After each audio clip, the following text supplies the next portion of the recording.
conectando a la gente. Directo. Ya estamos ahí, ya hay gente conectada. No. Todavía no, pues esperamos un poquito que se vayan conectando la gente.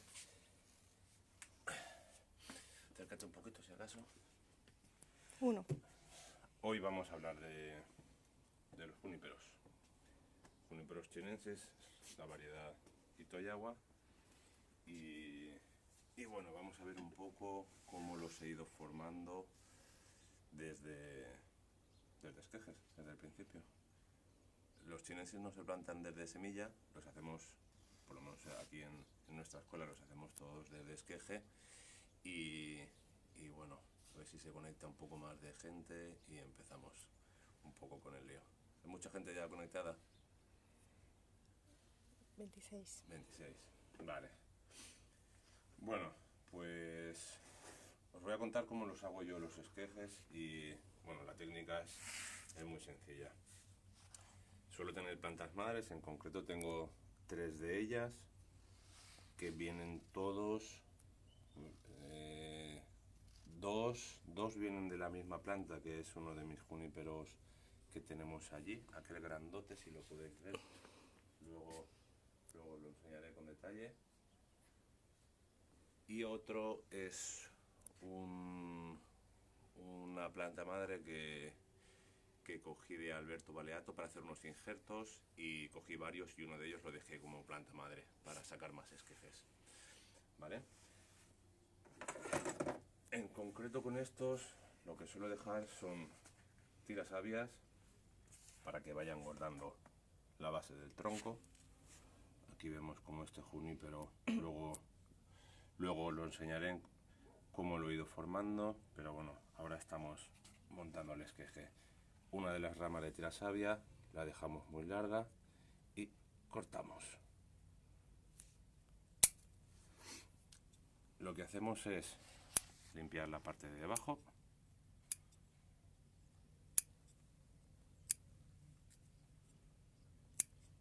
La limpio bien. Utilizo un alambre.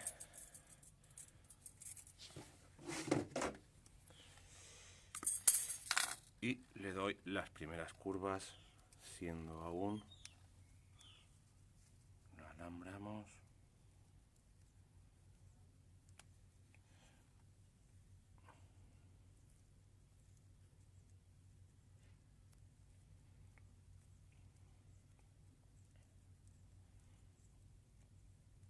Vale.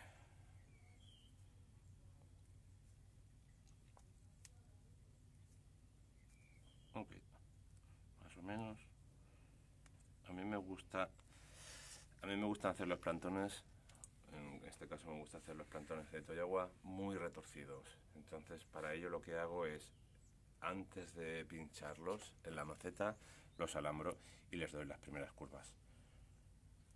No hace falta que en los primeros torsiones del plantón estén muy retorcidos. Simplemente un poco de movimiento, y con el tiempo y en sucesivos años, en cada trasplante o cada vez que le hagamos un trabajo, normalmente es uno al año, estas curvas se van a ir acentuando y los voy a compactar, ¿vale? Yo utilizo estas macetas, a diferencia de David Ruiz, que le mando un saludo, seguro que está por ahí. Sí. Yo le utilizo estas macetas, y en cada una de estas macetas suelo plantar 1, 2 o 3, ¿vale? Lo que hago son más o menos hasta la mitad de la maceta, un poquito menos. Utilizo un sustrato muy grueso de pomiche, y el resto es una mezcla de akadama y un poquito de pomiche finita. El sustrato es así, ¿vale? Akadama y pomiche pequeñín. Hago un agujerito, pincho. En este caso solo voy a hacer uno por no enrollarme demasiado, y lo riego mucho, como siempre, hasta que salga toda la suciedad, todo el resto de polvo por los agujeros de drenaje. En ese momento, cuando ya tengo 2 o 3 preparados, me los llevo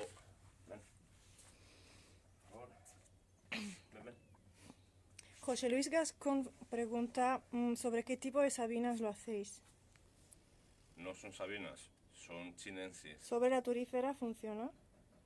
Estamos haciendo injertos. Luego si queréis preguntarme sobre los...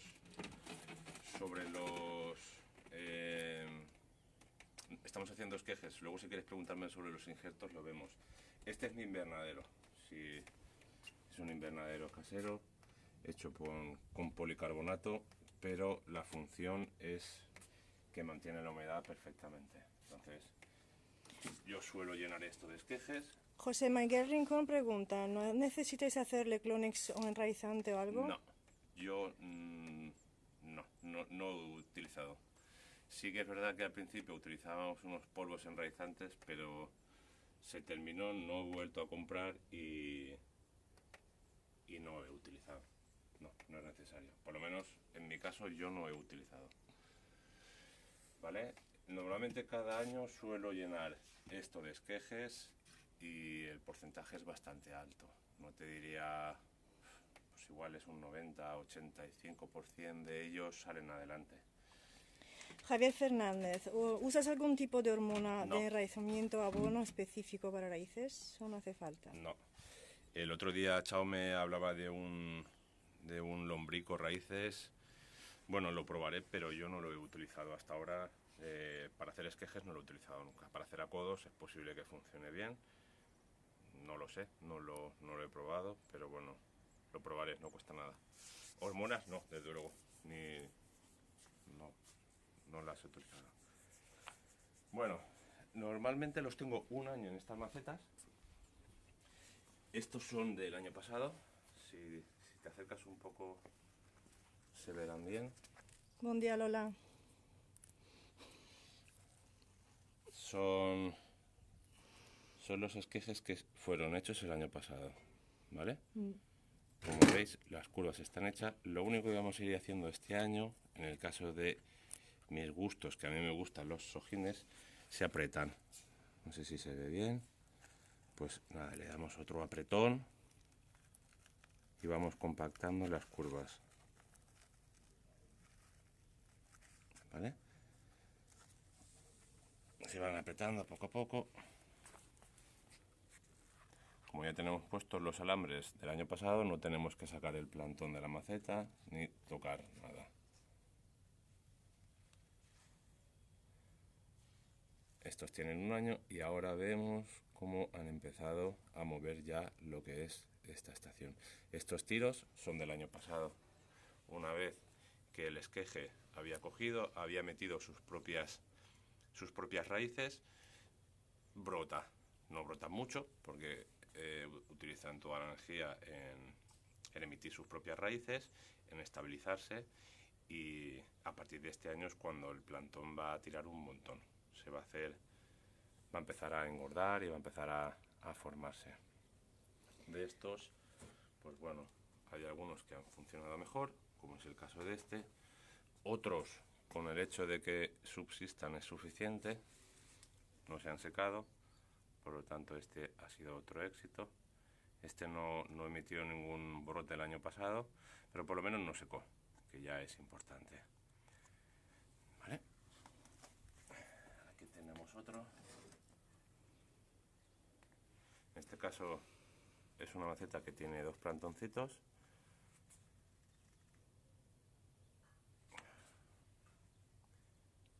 Y en breve los pasaremos a maceta individual. Lo podía haber hecho ya, pero estos días que estamos sin poder salir de casa me he quedado sin acadama. Por lo tanto no puedo hacerlo. ¿En qué fecha esquejas? Ahora. Esquejo ahora. Entre marzo y Pascua. Entre Fallas y Pascua, este periodo de marzo-abril es cuando esquejo. Y esquejo cuando vemos que las puntitas de los itoyaguas, aquí se puede ver, empiezan a cambiar de color. ¿Y si las puedes largas se puede utilizar en dos mitades o solo aprovechas las puntas? Francisco Javier Ortiz. Yo solo aprovecho una punta, la verdad es que tengo un montón. Y bueno, de un esqueje como este, yo saco, de una ramita de sacrificio como esta, yo saco solamente un esqueje. Podría sacar 2 o 3, pero claro, serían mucho más pequeñines. Yo creo que no vale la pena. esto con el tiempo pues hay mucho material, se le saca mucho material y a la larga pues vas teniendo muchas plantas madres. Hay varias preguntas sobre el invernadero. Si lo dejas todo cerrado, Todo cerrado. vale. ¿Y cuánto Está a la tiempo los sombra. dejas en el invernadero? Hasta que veo que no se ha secado. Si se seca en 15-20 días, lo ves, porque se viene abajo, se pone, no sé cómo describirlo, pero bueno, ves que el plantón no está fuerte, ves que el plantón se ha debilitado, se cae. Entonces ese plantón ya está seco. Si ves que empieza a mover, pues en un mes lo puedes ir sacando. El plantón no sirve para nada más que para que mantengan la humedad. En Valencia hace mucho calor y si los plantones los dejo por en medio de la terraza, enseguida se deshidratan. Ahí están un mes y medio, depende de cómo vaya cada uno de ellos, a una humedad muy constante y bien, están ahí, están creciendo. Bien. ¿Tenemos preguntas? No más. Vale. Bueno, hemos visto estos. Normalmente lo que se está diciendo es, hago el esqueje en esta época, marzo, abril, pasan un año en maceta de estas de cultivo, están un añito aquí hasta que se recuperan y luego los paso a colador. Estos están pasados a colador este año, no sé si se ven. Son plantones que tienen solamente la primera curva hecha. A partir de aquí iremos formando la continuación del tronco. Como sabéis, a mí me gustan los ojines, tamaño máximo 19-20 centímetros, entonces lo que quiero es tener desde la misma base del tronco mucho movimiento. ¿Vale? Estos días me han preguntado cuándo empiezo a hacer los saris. Pues obviamente cuando el plantón es así de joven no se hace nada. Lo único que buscamos es que engorde mucho, que engorde muy rápido y que no pierda tiempo en tapar las heridas producidas por los saris. Entonces, ni en el primer año que está aquí, ni en el segundo año que empieza a estar aquí, se le toca. Simplemente que engorde. Estos ya tienen un poquito más de tiempo. Estos tendrán 3 o 4 años. Y aquí ya se puede ver, si acercas un poquito más la cámara, ya se puede ver cómo puede ser una bonita base. ¿Vale? Mientras tanto, esto son ramas de sacrificio que no sirve para nada. Esto también no sirven para nada. Esto también, y posiblemente hagamos el árbol con estos brotes. ¿Cada cuánto riegas los plantones? En el invernadero, Sí. una vez a la semana. Ahí no se deshidratan, no pierden calor. Es un invernadero que está hermético, está cerrado con silicona y no se deshidratan. Los que están en la terraza, una vez al día. ¿Y con la sabina sería más o menos el mismo proceso, Daniel Hidalgo? Con injertos de sabina no he hecho nunca. No tengo Me experiencia, no lo dicen que se sé. escucha muy flojito. No sé cómo funcionan los injertos de sabina. En principio la teoría es similar, pero acércate un poco, si no se oirá muy lento, muy lejos. No lo sé contestar, no he hecho nunca esqueje de sabina. La sabina es una especie más delicada que el toyagua. De hecho, lo que estamos intentando hacer en la escuela es injertar la mayoría de sabinas que tenemos, a no ser que sea una variedad muy buena, las hemos injertado todas de Itoyagua. ¿Cómo van las preguntas? Hay pocas. Vale, bueno, pues estábamos en estos que son los que tienen 3 o 4 años. Sergio Martínez Rojo, en vez de colador se puede meter en tierra, funcionan igual que en los caducos. Y luego me preguntaban dónde encuentras los coladores, dónde se pueden comprar.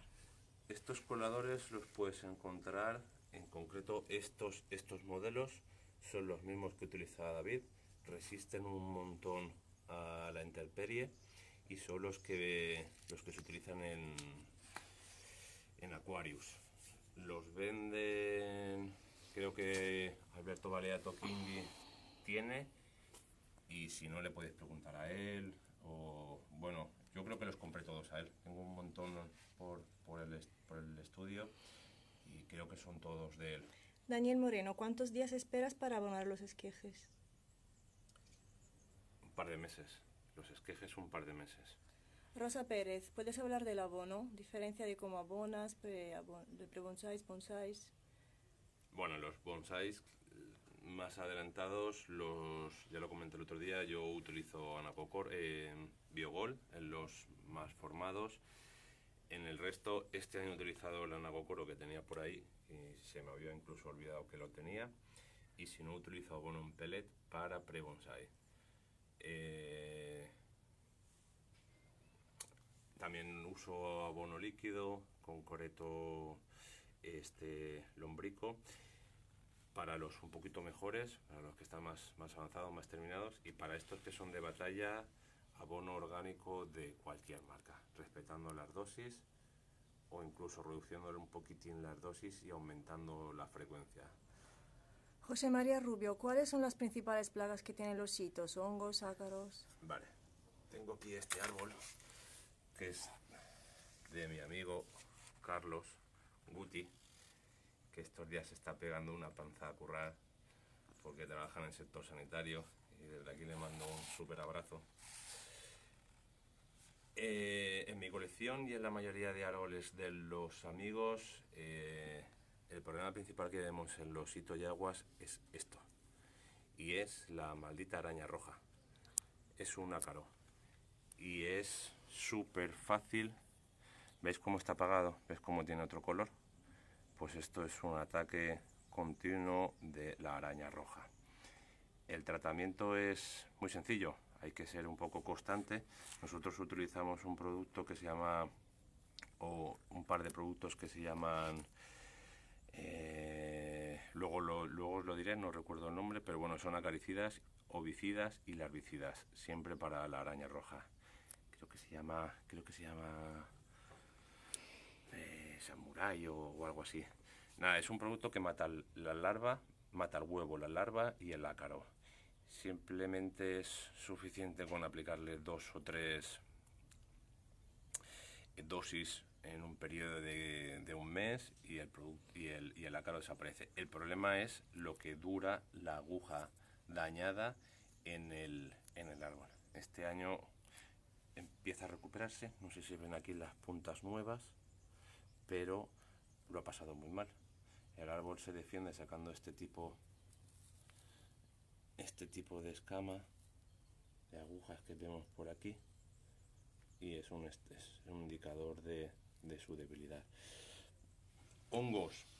En mi caso, en mi terraza nunca he tenido problemas de hongos con los juníperos. Con las sabinas sí, con los juníperos no. Es otro de los motivos por los que estamos pensando en cambiar el verde de sabina por el verde de chinensis, de Itoyawa. Saludo, Carlos. ¿Cómo se puede diferenciar un chinensis normal del Itogawa? Sergio Armán. Bueno, el Itoyawa es una subespecie de la variedad de los juníperos chinensis. ¿Cómo se puede diferenciar?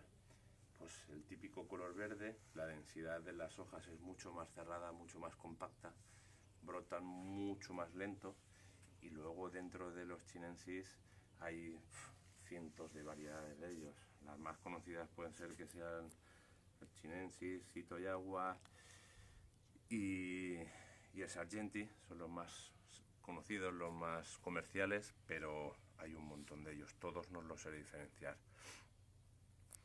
Hay muchísimos, al final hay que ir cogiendo siempre la especie que más nos gusta. A mí este verde compacto y esa brotación tan de nubes me gusta mucho.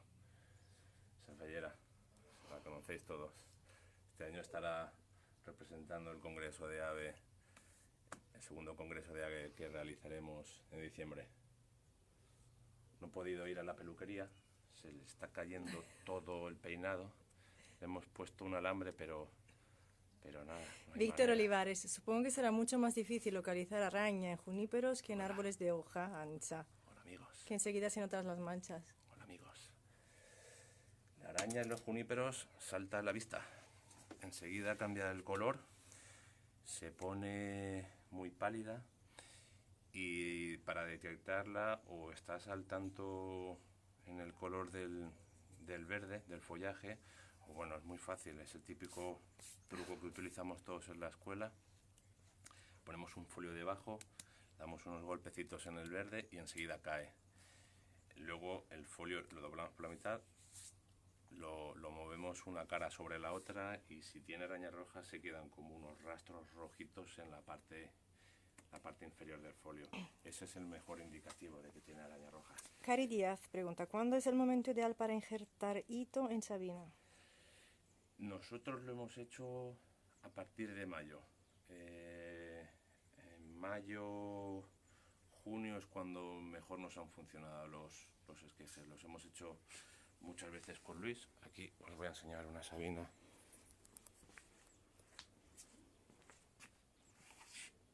Este es un chinensis. Este era variedad Sargenti. El verde era muy feo y tenía aquí como un sombrero, una ensaimada muy fea y solo tenía verde aquí. Entonces hicimos un par de injertos por aproximación. Uno fue aquí, todavía queda el rastro, concreto, no sé si se ve bien en este trocito de aquí, y el otro lo hicimos aquí. Este funcionó perfecto, este estuvo 2 años genial y de repente se secó y nada, nos ha tocado formar el árbol solamente con esta rama que iba a ser una rama lateral. A partir de ahí hemos formado todo el árbol y lo hicimos en un taller con Luis Vila. Lo hicimos en mayo, junio, creo recordar, y muy bien, la verdad es que los injertos están funcionando muy bien. Ramón Antonio Martín te pregunta si puedes explicar cómo y cuándo inicias los sharis. Los sharis. Sí, mira. Aquí. Bueno, estos son de los que tendrán 6 años. Hace 3 años o 4 que no los trasplanto del colador. Mucho abono, mucho sol, tiros muy largos, los podéis ver, ramas de sacrificio muy largas, ramas de sacrificio muy largas. Estas se van a codar, están alambradas para codarlas, haremos un acodo aquí. Estas también, nuevos esquejes, ¿vale? Ahora voy con el tema de los sharis. Y por aquí tenemos más ramas, como decía Alberto el otro día, mejor acodarlas que hacer un esqueje aquí. Si acodamos aquí tenemos este trozo que ya hemos ganado con sus respectivas curvas, ¿vale? El tema de los sharis, yo hago 2 sharis al año, uno ahora que empiezan a mover, acércate un poquito, por favor. Uno ahora que empiezan a mover y uno a finales de verano que todavía tiene mucho movimiento de savia.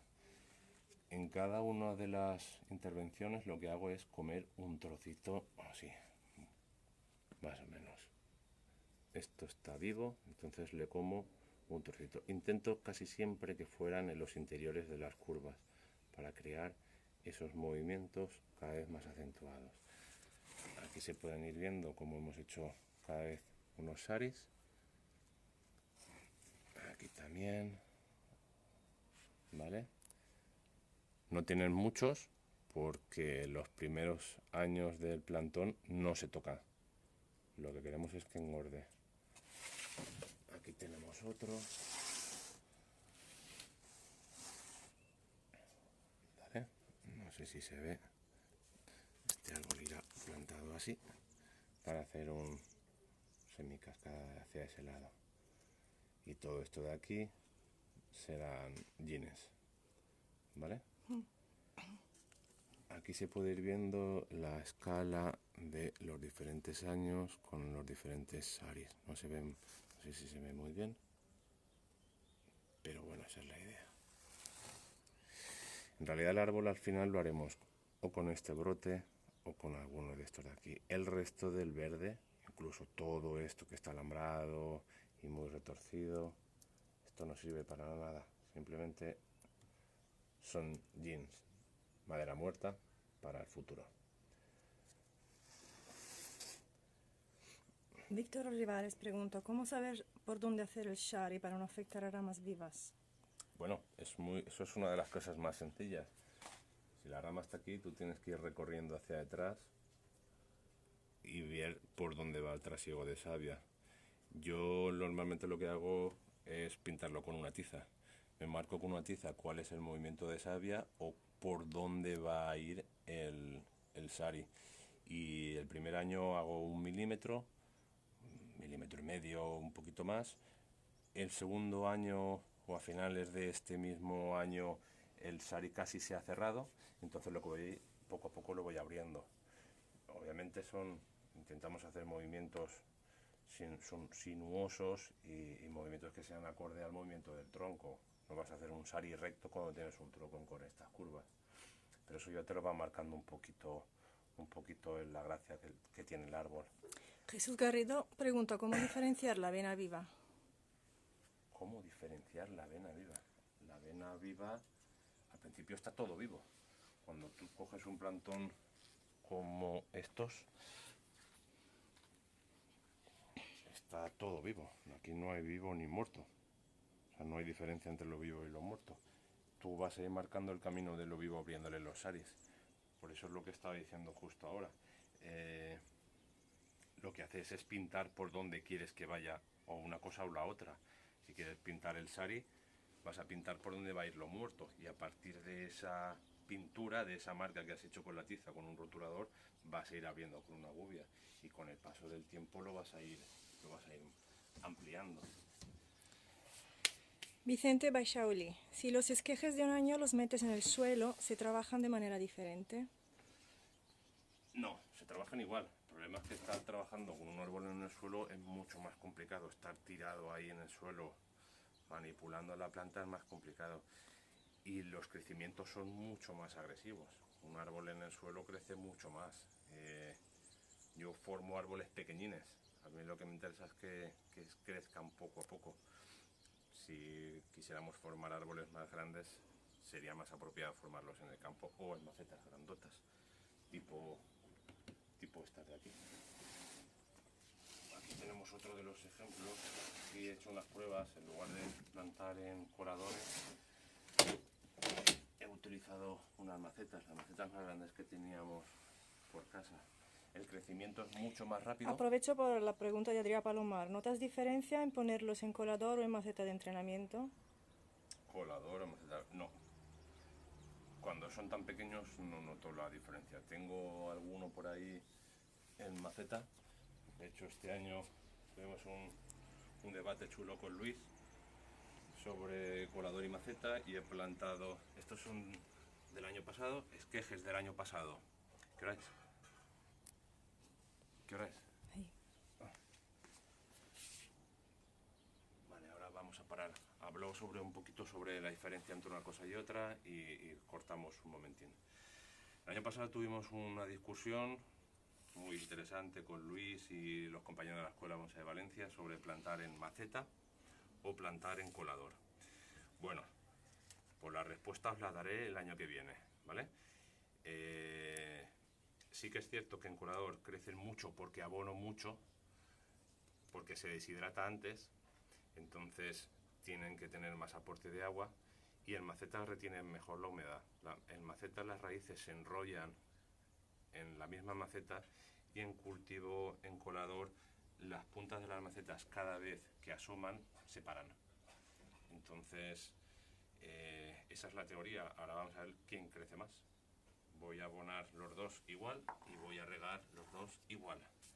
El año que viene os podré decir cuál es la experiencia en mi casa. Cortamos un minuto y seguimos.